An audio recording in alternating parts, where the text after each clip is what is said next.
ನಮಸ್ಕಾರ ಸ್ನೇಹಿತರೆ, ಸಪ್ತಶ್ವ ಟಿವಿಗೆ ಸ್ವಾಗತ. ನಾನು ಚಂದ್ರಿಕಾ. ಇತ್ತೀಚಿನ ದಿನಗಳಲ್ಲಿ ಎಲ್ಲೆಡೆ ಗ್ಯಾಸ್ ಸಿಲಿಂಡರ್ ಸಮಸ್ಯೆ ಬಗ್ಗೆ ಹೆಚ್ಚು ಚರ್ಚೆ ನಡೀತಾ ಇದೆ. ಒಂದು ಕಡೆ ಸಿಲಿಂಡರ್ ಕೊರತೆ, ಮತ್ತೊಂದು ಕಡೆ ಗ್ಯಾಸ್ ದರ ಏರಿಕೆ. ಈ ಎರಡೂ ಕಾರಣಗಳಿಂದ ಸಾಮಾನ್ಯ ಜನರು ಸಾಕಷ್ಟು ಸಂಕಷ್ಟ ಅನುಭವಿಸ್ತಾ ಇದ್ದಾರೆ. ಮನೆಯ ಅಡುಗೆ ಮಾಡಲು ಸಿಲಿಂಡರ್ ಸಿಗದೆ ಜನರು ಪರದಾಡ್ತಾ ಇರುವ ಘಟನೆಗಳು ಹಲವೆಡೆ ಕಾಣಿಸ್ತಾ ಇವೆ. ಈ ಪರಿಸ್ಥಿತಿಯಲ್ಲಿ ಹಲವರು ಇಂದಿನ ಕಾಲದಂತೆ ಮತ್ತೆ ಒಲೆ ಅಡುಗೆಗೆ ಮರಳಬೇಕೇ ಎಂಬ ಪ್ರಶ್ನೆಯನ್ನು ಕೇಳ್ತಾ ಇದ್ದಾರೆ. ಕೆಲವರು ಹೇಳುವ ಮಾತು ಏನಂದ್ರೆ, ಗ್ಯಾಸ್ ಸಮಸ್ಯೆ ಇದ್ದಾಗ ಒಲೆ ಅಡುಗೆ ಮಾಡಿದ್ರೆ ಒಳ್ಳೆಯದು ಅಂತ. ಹೌದು, ನಮ್ಮ ಹಳೆಯ ಕಾಲದಲ್ಲಿ ಯಾರ ಮನೆಯಲ್ಲೂ ಗ್ಯಾಸ್ ಇರಲಿಲ್ಲ. ಎಲ್ಲರೂ ಕಡ್ಡಿ, ಮರದ ಹೊಲೆ, ಕಟ್ಟಿಗೆ ಅಥವಾ ಇಂಧನದ ಸಹಾಯದಿಂದಲೇ ಅಡುಗೆ ಮಾಡ್ತಾ ಇದ್ರು. ಆ ಕಾಲದಲ್ಲಿ ತಯಾರಾಗುತ್ತಿದ್ದಂತಹ ಊಟದ ರುಚಿಯು ವಿಭಿನ್ನವಾಗಿತ್ತು.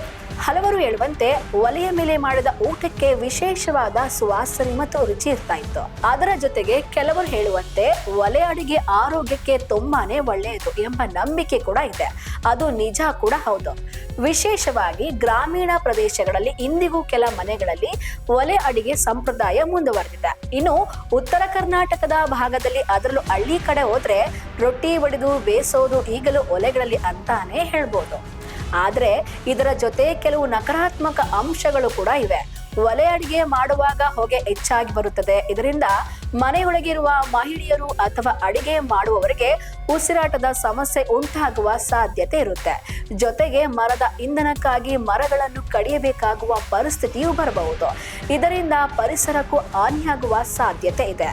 ಎಲ್ಲಾದ್ರೂ ಹೋಗ್ಬೇಕು ಅಂತ ಅಂದ್ರೆ ಬೇಗ ಅಡುಗೆ ಮಾಡೋಕೆ ಆಗಲ್ಲ. ಆದ್ರಿಂದ ಒಲೆ ಅಡುಗೆ ಎಲ್ಲಾ ಸಂದರ್ಭದಲ್ಲೂ ಉತ್ತಮ ಅನ್ನೋದು ಸ್ವಲ್ಪ ಕಷ್ಟನೇ. ಇನ್ನೊಂದೆಡೆ ಗ್ಯಾಸ್ ಬಳಕೆ ನೋಡೋದಾದ್ರೆ ಅದು ಬಹಳ ಸುಲಭವಾಗಿ ಮತ್ತು ವೇಗವಾದ ಒಂದು ವಿಧಾನ ಅನ್ಬೋದು. ಇಂದಿನ ಬ್ಯುಸಿ ಜೀವನದಲ್ಲಿ ಕೆಲವೇ ನಿಮಿಷಗಳಲ್ಲಿ ಅಡುಗೆ ಮುಗಿಸಲು ಗ್ಯಾಸ್ ಬಹಳ ಸಹಾಯಕವಾಗುತ್ತದೆ. ಆದರೆ ಗ್ಯಾಸ್ ದರ ಏರಿಕೆ, ಸಿಲಿಂಡರ್ ಕೊರತೆ ಅಥವಾ ಸರಬರಾಜಿನಲ್ಲಿ ವ್ಯತ್ಯಯ ಉಂಟಾಗಿರುವುದು ಜನರಿಗೆ ತೊಂದರೆ ಆಗ್ತಾ ಇದೆ.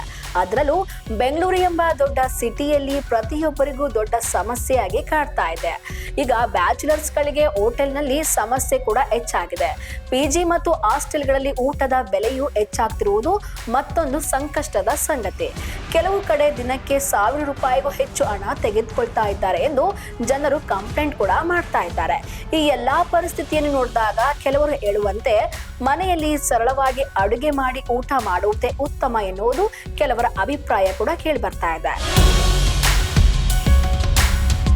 ಕೆಲ ಸಂದರ್ಭಗಳಲ್ಲಿ ಒಲೆ ಅಡುಗೆ, ಕೆಲ ಸಂದರ್ಭಗಳಲ್ಲಿ ಗ್ಯಾಸ್ ಅಡುಗೆ ಎರಡಕ್ಕೂ ತಮ್ಮದೇ ಆದ ಲಾಭ ನಷ್ಟಗಳಿವೆ. ಪರಿಸ್ಥಿತಿಗೆ ತಕ್ಕಂತೆ ಯಾವ ವಿಧಾನ ಸೂಕ್ತವೋ ಅದನ್ನು ಬಳಸುವುದೇ ಉತ್ತಮ. ಸ್ನೇಹಿತರೆ, ಈ ವಿಷಯದ ಬಗ್ಗೆ ನಿಮ್ಮ ಅಭಿಪ್ರಾಯ ಏನು? ಗ್ಯಾಸ್ ಅಡುಗೆ ಉತ್ತಮವಾ ಅಥವಾ ಒಲೆ ಅಡುಗೆ ಉತ್ತಮವಾ? ನಿಮ್ಮ ಅಭಿಪ್ರಾಯವನ್ನು ಕಾಮೆಂಟ್ ಮೂಲಕ ತಿಳಿಸಿ. ಈ ವಿಡಿಯೋ ನಿಮಗೆ ಉಪಯುಕ್ತವಾಗಿದ್ರೆ ಒಂದು ಲೈಕ್ ಮಾಡಿ, ಶೇರ್ ಮಾಡಿ, ನಮ್ಮ ಚಾನೆಲ್ನ ಸಬ್ಸ್ಕ್ರೈಬ್ ಮಾಡೋದನ್ನ ಮರಿಬೇಡಿ. ಧನ್ಯವಾದಗಳು.